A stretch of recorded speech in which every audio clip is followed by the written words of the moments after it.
నమస్కారం, welcome to I dream. నేను విజిత. ప్రస్తుతం మనతో పాటు ఉన్నారు ఇస్కాన్ టెంపుల్ నుంచి ప్రణవానంద ప్రభుజీ మాటల్లో సంక్రాంతి విశిష్టత గురించి తెలుసుకుందాం. నమస్కారం ప్రభుజీ. హరే కృష్ణ. హరే కృష్ణ. ప్రభుజీ, సంక్రాంతి పండుగ రాబోతుంది. సంక్రాంతి పండుగ అసలు విశిష్టత ఏంటి ప్రభుజీ మీ మాటల్లో? ముందుగా మీ అందరికీ సంక్రాంతి శుభాకాంక్షలు. మనకి సంక్రాంతి ఒక హార్వెస్ట్ ఫెస్టివల్గా మనం చేసుకుంటాం అనమాట. పంటలన్నీ చేతికొచ్చే సమయానికి రైతులందరూ కూడా ఎంతో ఆనందంగా చేసుకునే ఫెస్టివల్. దాంతోపాటు ఉత్తరాయణ పుణ్యకాలం స్టార్ట్ అవుతుందన్నమాట. మనకి దక్షిణాయనం ఉత్తరాయణం అని రెండుంటాయి. మన దేవతలకి మన మనుష్యుల కాలమాన ప్రకారంగా 6 నెలలు, వాళ్ళకి రాత్రి 6 నెలలు పగలు. కాబట్టి ఈ సంక్రాంతి నుంచి ఉత్తరాయణము అనే ఒక పుణ్యకాలం స్టార్ట్ అవుతుంది అని చెప్తారనమాట. కాబట్టి this is a very nice time, మంచి సమయం. మనం భగవంతుడి వైపు మంచి వింటూ మంచిగా భగవద్భక్తిని ఆచరించడానికి ఒక మంచి సమయం కూడా మనకి ఆరంభమవుతుంది అని అంటారనమాట. మకర సంక్రాంతి, సూర్యుడు మకర రాశిలోకి ప్రవేశిస్తూ ఉంటారు. అందుకు ఆ సంక్రాంతికి మకర సంక్రాంతి అని కూడా మనం విశేషంగా చెప్పుకుంటూ ఉంటాం అనమాట. కాబట్టి మన తెలుగు వాళ్ళకి చూస్తే ఎన్నో సంస్కృతి సాంప్రదాయాలతో కలిగి ఈ పండగను మనం చేసుకుంటాం. ముగ్గులు వేసుకోవటం కానీ, గొబ్బెమ్మలు పెట్టడం కానీ, హరిదాసులు, గంగిరెద్దులు, కైట్ ఎగరేటాలు, పిండి వంటలు, సకినాలు, అరిసెలు. కాబట్టి చాలా పెద్ద విశేషమైన ఉత్సవం మనందరికీ. కొన్ని ప్రదేశాలలో బొమ్మల కొలువులు పెడుతూ ఉంటారు. తర్వాత ఇంట్లోకి అందరు చుట్టాలు వస్తూ ఉంటారు. ఇట్స్ భగవంతుడు మన సనాతన సాంప్రదాయంలో అండి ఒక అద్భుతమైన విషయం ఏంటి అని అంటే, ఏ ఉత్సవం చేసుకున్నా సరే భగవత్ సంబంధమై ఉంటుంది. చుట్టాలు వచ్చారు, ఇంట్లోకి అందరు వచ్చారు అని అంటే ఇప్పుడు అందరు కూర్చొని సినిమాలు సీరియళ్ళు చూస్తున్నారు, కానీ ఇంతకుముందు అలా ఉండేది కాదు. అందరూ కూడా భగవంతుడు ఆరాధన చేయటం, అందరు కలిసి ముగ్గులు వేసుకోవటం, చక్కగా కైట్స్ ఫ్లై చేసుకోవటం. వీటన్నిటిలో ఏంటి అని అంటే మన సనాతన సంస్కృతిలో ఎన్ని విశేషమైన పండుగలు ఏ విధంగానంటే అందరినీ సమాజంలో దగ్గరికి తీసుకొచ్చి ఆ బంధుత్వాలు, ఆ సంబంధాలన్నిటినీ కూడా ప్రేమపూర్వకంగా మనం చక్కగా ఎలా నిర్వర్తించాలో అందరినీ కలిపే పండగలు మన పండగలు అన్నమాట. కాబట్టి నెల రోజులు తిరగంగానే ఇంకో పండుగ వస్తుంది. ఎందుకంటే వీఆర్ ఆల్వేస్, సనాతన సంస్కృతి ఎప్పుడైనా సరే అందరినీ కలుపుకుంటూ ముందుకు తీసుకెళ్ళటంలో బిలీవ్ చేస్తాం. ఏ పండగ, ఏ ఉత్సవం అయినా సరే మన ఇంటికి రావటం, అందరితో కలవటం, మంచి మాట్లాడటం. మీకు ఒక సజెషన్ ఏంటి అని అంటే, అందరూ కలిసి ఉన్నప్పుడైనా మన నిత్య పార్ట్నర్, మన ఫోన్ కొద్దిగా పక్కన పెట్టి బంధువులతో మాట్లాడటం, వాళ్ళని చక్కగా వాళ్ళతో సమయాన్ని స్పెండ్ చేయటం, అలా మనం చేసుకోవాలి. కాబట్టి అందరితో కలిసి భగవంతుడి యొక్క ఆరాధన చేసుకుంటూ చక్కగా నైవేద్యాన్ని భగవంతుడికి సమర్పణ చేసి అందరితో పంచుకుంటూ ఎంత చక్కటి సంస్కృతి సాంప్రదాయం మనం చూస్తాం. ముగ్గులు వేసుకోవటం, హరిదాసులు రావటం, కృష్ణ భగవన్ నామాన్ని కీర్తిస్తూ వాళ్ళు వెళ్తారు. గంగిరెద్దులు, ఇంతకుముందు ఇవన్నీ చూసేవాళ్ళు, కానీ ఇప్పుడు అన్ని చోట్ల డీజేలు, బాలీవుడ్ సాంగ్స్, వాటి తప్ప ఇంకేం కనిపించట్లేదు. కాబట్టి ఎవ్రీ ఫెస్టివల్ మనం మార్చేసుకుంటూ ఉన్నాం, మన సంస్కృతిని డిస్ట్రాయ్ చేస్తూ ఉన్నాం అనమాట.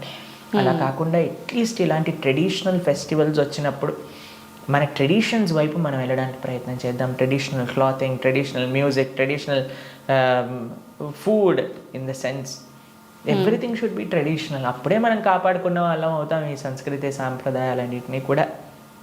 ఇప్పుడు మనకు ఇప్పుడు అనిపించవచ్చు, పర్వాలేదులే కొంతమంది చేస్తున్నారు కదా అని.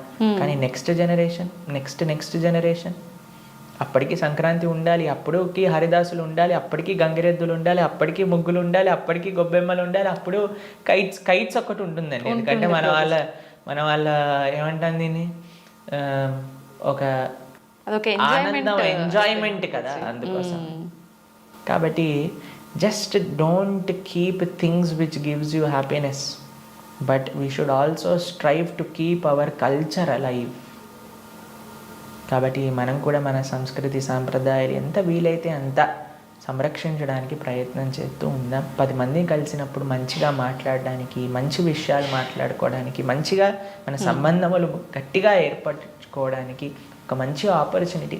చాలామంది ఊర్లకు వెళ్తూ ఉంటారు. ఊర్లకు వెళ్ళినప్పుడు మీ కుటుంబ మర్యాదలు ఏంటి, ఆ సంస్కృతి ఏంటి, ఆ సంప్రదాయాలు ఏంటి, అక్కడ ఉండే ఆలయాలు ఏంటి, అక్కడ ఉండే విశిష్టత ఏంటి, వాటిల్లో టైం స్పెండ్ చేయండి.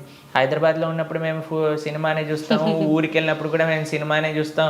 హైదరాబాద్లో ఇన్స్టాగ్రామ్ చూస్తాం, ఊరికి వెళ్ళాక ఇన్స్టాగ్రామే చూస్తాం. అంటే ఊరికి వెళ్ళటం ఎందుకు, హైదరాబాద్లోనే చూసుకోవచ్చు కదా.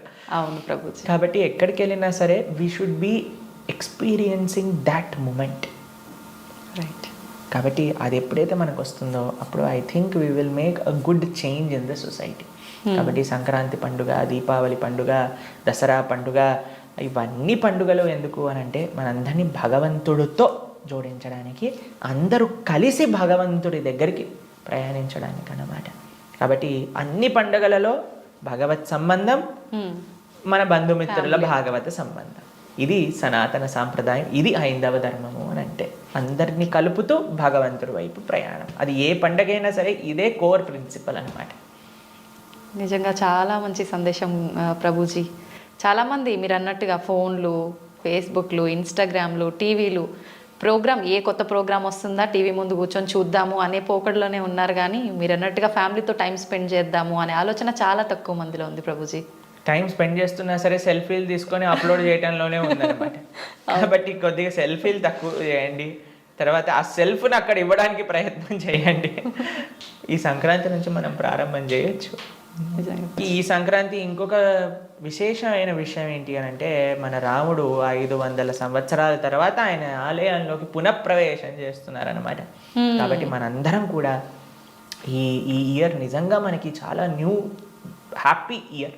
ఎందుకంటే మన రామచంద్రుడు ఇన్ని సంవత్సరాలు టెంట్లో ఉన్న రాముడు పుట్టిన ప్రదేశంలో రాముడికి ఆలయం లేకుండా పోయింది. కానీ ఇప్పుడు మళ్ళీ ఆ రామచంద్రమూర్తి ఆయన ఆలయంలోకి వెళ్తున్నారు. కాబట్టి మనందరం హిందువులుగా ప్రతి ఒక్కళ్ళని సంకల్పం చేసుకుందాం, ఆ రోజుని మనందరం మళ్ళీ ఒక వైభవమైన ఉత్సవంగా దీపావళిగా చేసుకోవాలి అని మన ప్రధానమంత్రి గారు మనకి చెప్పారనమాట.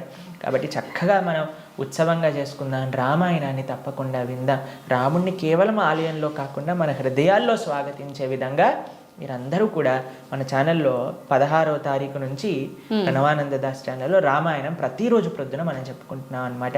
కాబట్టి అందరూ శ్రవణం చేయండి, ఆ రాముడి యొక్క తత్వాన్ని మీరు తెలుసుకోండి, మీ పిల్లలకి తెలియజేయించండి. అందరూ ఎప్పుడైతే రాముడి గురించి తెలుసుకుంటారో అప్పుడు రామరాజ్యం వస్తుంది. ఒక వ్యక్తి రావటం వల్ల రామరాజ్యం కాదు. ఎందుకంటే రామో విగ్రహవాన్ ధర్మ. అందరం ధార్మికంగా ఉండాలి, అందరూ సుఖ సంతోషాలతో మనం విష్ చేస్తున్నాం కదండి. Happy new year, happy Sankranti. Happy ఉండాలి అని అంటే ధర్మం ఉండాలి. ధర్మం ఎక్కడ ఉంటుంది? రాముడు ఎక్కడ ఉంటే అక్కడ ధర్మం ఉంటుంది. రాముడు ఎక్కడ ఉంటాడు? ఎక్కడైతే ఆయన భక్తులు ఉంటారో, ఎక్కడైతే ఆయన గురించి తెలుసుకొని ఆయన చూపించిన ఆదర్శాలు జీవితంలో అనుసరిస్తారో అక్కడ రాముడు ఉంటాడు. కాబట్టి మీ అందరికీ కూడా ఒక అద్భుతమైన గర్వించాల్సిన ఒక రోజు మనకు వస్తుంది. జనవరి 22 రామ యొక్క పునఃప్రతిష్ఠ. ఆ రోజుని కూడా మనం ఎంతో వైభవంగా అందరూ సనాతన సాంప్రదాయానికి చెందిన వాళ్ళందరూ కూడా నిర్వర్తించాలి. హరే కృష్ణ. నిజంగా మిమ్మల్ని కలిసినందుకు, మీతో ఇంత మంచి మాటలు నేను విన్నందుకు చాలా సంతోషంగా ఉంది ప్రభుజీ. మాకు కూడా చాలా సంతోషంగా ఉంది, మీతో మంచి విషయాలు పంచుకున్నందుకు, మంచి ప్రశ్నలు మీరు అడిగినందుకు చాలా సంతోషం. మీకు కూడా సంక్రాంతి శుభాకాంక్షలు. Thank you Prabhuji. మీకు కూడా నా వైపు నుంచి, మా ప్రేక్షకుల వైపు నుంచి సంక్రాంతి శుభాకాంక్షలు. Thank you very much Prabhuji. Hare Krishna.